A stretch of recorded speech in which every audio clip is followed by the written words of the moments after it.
Amen. Ici Pierre le messager. Salut bien, chers amis, frères et sœurs. Alléluia. Une petite parole, tout bonnement comme ça en passant. On va lire tout simplement dans Luc, l'évangile de Luc, chapitre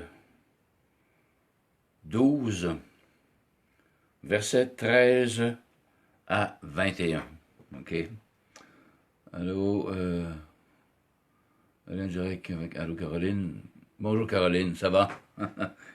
Pierre le messager. Un petit direct de rien. Luc chapitre 12, versets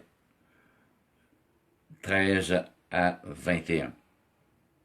C'est ce que la plupart des personnes sur cette terre pensent. C'est de la manière dont les personnes agissent quotidiennement et ne pensent qu'à eux finalement. OK? Alors j'y vais comme suit.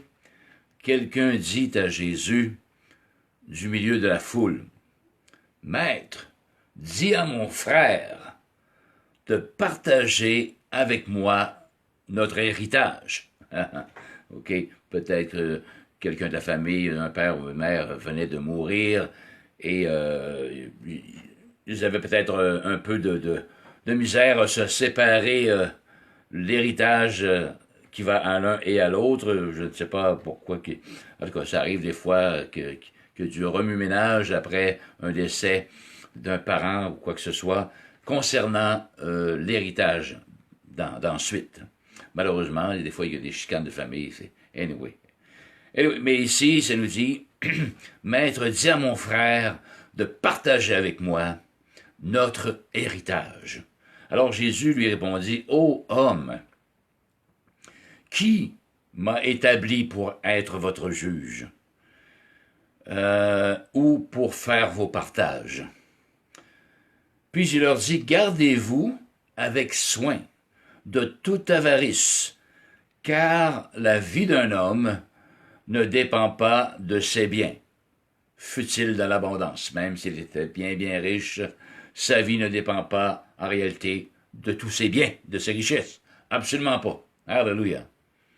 Marlène, allô Marlène, ça va bien? Alors, sois la bienvenue à ce direct. Amen. Alléluia. Bon, fut-il de l'abondance. Et il leur dit cette parabole. Les terres d'un homme riche avaient beaucoup rapporté. Et il raisonnait en lui-même, disant, « Que ferai-je? Car je n'ai pas de place pour serrer ma récolte. » Alléluia. « Voici, dit-il, ce que je ferai. J'abattrai mes greniers, j'en bâtirai de plus grands, j'y amasserai toute ma récolte et tous mes biens, parce que ces greniers étaient trop petits, il y avait tellement, mais tellement de biens et de récoltes qu'il a fallu qu'il prenne une décision de tout jeter à terre et de recommencer, de reconstruire d'autres granges, d'autres emplacements pour serrer sa récolte, parce qu'il y en avait tellement, mais tellement, il fallait qu'il agisse de même, de cette manière. Alors, j'abattrai mes greniers et j'en construirai de plus grands. OK. Et je dirai à mon âme, mon âme, tu as beaucoup de biens en réserve. Alléluia. Ah oui, oui. Alors, pour plusieurs années, repose-toi, mange, bois et amuse-toi. Réjouis-toi, quoi. Profite de la vie.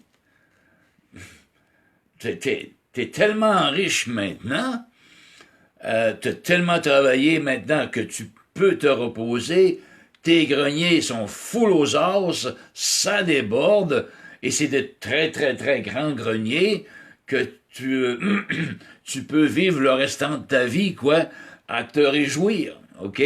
De ne plus te casser la tête pour aller travailler et se faire un petit peu d'argent pour survivre. Non, tu as tout. Tu as tout en réserve. Tu as pris la peine de défaire tes greniers pour en construire le plus grand. Maintenant, mon âme, alléluia, repose-toi, réjouis-toi et profite de la vie maintenant. Oh, mais le Seigneur le reprend. OK. Mais Dieu lui dit, insensé. OK, tu ne réfléchis pas. Tu n'as aucun sens de réfléchir de cette manière-là. OK? Insensé. Un instant. Hallelujah. Cette nuit même, tonight, cette nuit même, ton âme te sera redemandée. Et ce que tu as préparé, pour qui cela sera-t-il? Alors, vous voyez, c'est pas nous qui décidons de vivre 30 ans, 40 ans, 50 ans, 60 ans, 100 ans. Nous ne décidons pas ça. Alléluia. La Bible nous dit que dès le sein de notre mère, alléluia, tous mes jours qui étaient destinés pour moi étaient tous comptés.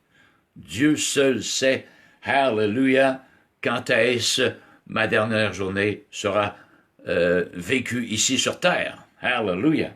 Et ici, le Seigneur fait un reproche à ce monsieur-là qui dit, maintenant, j'ai tellement travaillé, on va se reposer, on va profiter de la vie, on va manger, on va boire, on va aller chez des amis, on va foirer, on va faire toutes sortes d'affaires, aimant le plaisir plus que Dieu dans les derniers jours, nous dit la Bible. Alors, on va profiter de la vie. Alléluia. Je suis tellement riche maintenant, je n'ai plus à m'inquiéter de quoi à me mettre sur la dent ou de quoi serais-je vêtu. Alléluia. Mais Dieu lui rappelle, « Hey, insensé! Alléluia! Cette nuit même, ton âme te sera redemandée. » En d'autres mots, cette nuit, tu meurs, man. Tu meurs. Je t'enlève la vie cette nuit. Hein? Oh. Autrement dit. Et ce que tu as préparé, pour qui cela sera-t-il? Donc, il y a bien des gens, malheureusement, sur cette terre, plus que les 3/4, parce qu'on dirait peut-être 95% des gens sur cette terre ne pensent qu'à eux, ne pensent qu'à leur famille, ne pensent qu'à leur petite vie, quoi, mais n'ont jamais la pensée de l'éternité. Pourtant, dans votre cœur et dans le mien, nous avons la pensée de l'éternité. Et nous ne savons pas quand est-ce que nous allons quitter cette terre, vous comme moi, n'est-ce pas? Et ici, le Seigneur le dit, « Hey, mon ami, tu penses en fou, là, OK, en insensé. Tu t'attends de te reposer maintenant, prendre ta retraite, te reposer sur tes lauriers. Hey, ce soir même, tu meurs. Tu vas mourir ce soir. » Le Seigneur lui dit, « Ton âme te sera redemandée. Et ce que tu as récolté, pour qui cela sera-t-il? » OK? Il en est ainsi de celui qui amasse des trésors pour lui-même et qui n'est pas riche pour Dieu. Alors, chers amis, toute chose a une fin. Votre vie, comme la mienne, a eu un commencement et aura une fin. Cependant, nous ne savons pas à quel moment sera la fin exacte de la dernière journée que nous passerons ici sur la terre. Alors, il est très, très important, amen, de non seulement penser à nous-mêmes, c'est bon, en quelque sorte, de penser à nous-mêmes, c'est sûr, je dois me penser à me coucher pas trop tard ce soir, car je travaille demain matin, 5h30, je dois me lever, etc. C'est normal qu'on doit penser à des choses comme ça, terre à terre, d'aller faire mon épicerie, je dois penser de faire l'épicerie, ainsi de suite. Mais ça s'arrête là.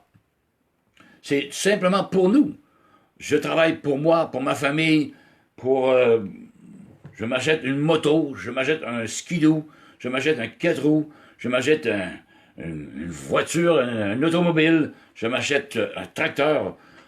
Je sais pas, j'ai de l'argent en masse, fait que je dépense en masse.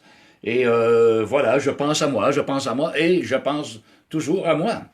Mais qu'en est-il de Dieu, celui qui t'a créé? Attention, ce soir, mon ami, ton âme te sera peut-être redemandée par Dieu. Attention à cela. Comme ça, une vapeur. La Bible dit que notre vie est une vapeur. Oups, qui passe, qui fait juste de passer, comme ça. Et si tu n'es pas riche pour Dieu, eh bien, tu vas mourir dans tes péchés. Si tes péchés ne t'ont pas été pardonnés par le sang de Jésus-Christ de Nazareth. Sinon, tu penserais à Dieu. Si tes péchés t'auraient été pardonnés, si de ta volonté libre, après avoir entendu l'évangile de paix, Alléluia, l'évangile qui sauve, de choisir Jésus-Christ comme ton sauveur personnel et comme ton Seigneur, c'est sûr que tu penserais à Dieu par la suite. Tu le servirais d'un cœur humble, Alléluia, tout au long de ta vie. Amen. Mais si tu penses juste à ton nombril et tu ne penses aucunement à Dieu, alors tu vas mourir dans tes péchés. Amen. Et si tu meurs dans tes péchés, la perdition éternelle t'attend de l'autre côté, en enfer pour l'éternité, séparé, loin de la face de Dieu. Parce que tu es séparé ici-bas. Tu n'es pas avec Dieu. Alors de l'autre côté, c'en est fait de toi. Tu vas être séparé, mais là, pour l'éternité, de la face de Dieu, dans les ténèbres du dehors, et non dans la lumière de Jésus-Christ, le Fils de Dieu. Amen. Hallelujah. Alors, chers amis, pensez-y. Pensez à Dieu. Arrêtez de vous focusser le nombril. Moi. OK? Pensez à Dieu. Dieu vous aime et il l'a prouvé qu'il a donné son propre Fils afin que quiconque croit en lui ne périsse point, mais ait la vie éternelle. Voyez ce grand amour de Dieu. Alléluia. Dieu a tant aimé le monde qu'il a donné son Fils unique afin que quiconque croit en lui, toi, moi, lui, elle, quiconque croit en lui ne périsse point ou en enfer, mais plutôt ait la vie éternelle. Alléluia. Amen. Donc, je vous demande de réfléchir ce soir.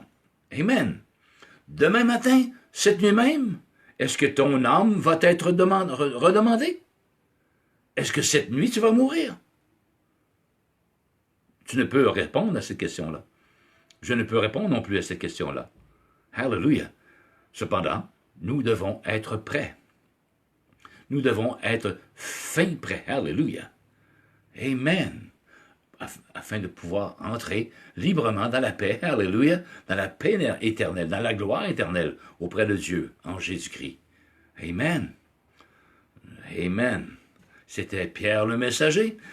N'hésitez pas, si vous avez des questions, des commentaires ou quoi que ce soit, venez sur mon Facebook et demandez ce que vous voulez. Alléluia. Et on communiquera ensemble, on parlera, et je prierai pour vous également. Amen. Donc, on se dit à une prochaine. Alors, c'est Marc Ricard. Allô, Marc. C'est déjà fini, malheureusement. Tu n'auras qu'à revisionner la capsule. Amen. Et Mariette. OK. Donc, c'était Pierre le Messager et on se dit à une prochaine. Alors, attention que ton âme ne te soit pas redemandée cette nuit. Amen. Cessons de penser à notre petit nombril. Pensons à Dieu, Hallelujah, qui a donné son Fils Jésus-Christ pour toi et moi, afin que nous ayons la vie éternelle à celui et celle qui croit. Amen. Merci pour ton amour, Père. Hallelujah. C'était Pierre le Messager. On se dit à une prochaine. Soyez tous bénis. Amen et Amen. Amen.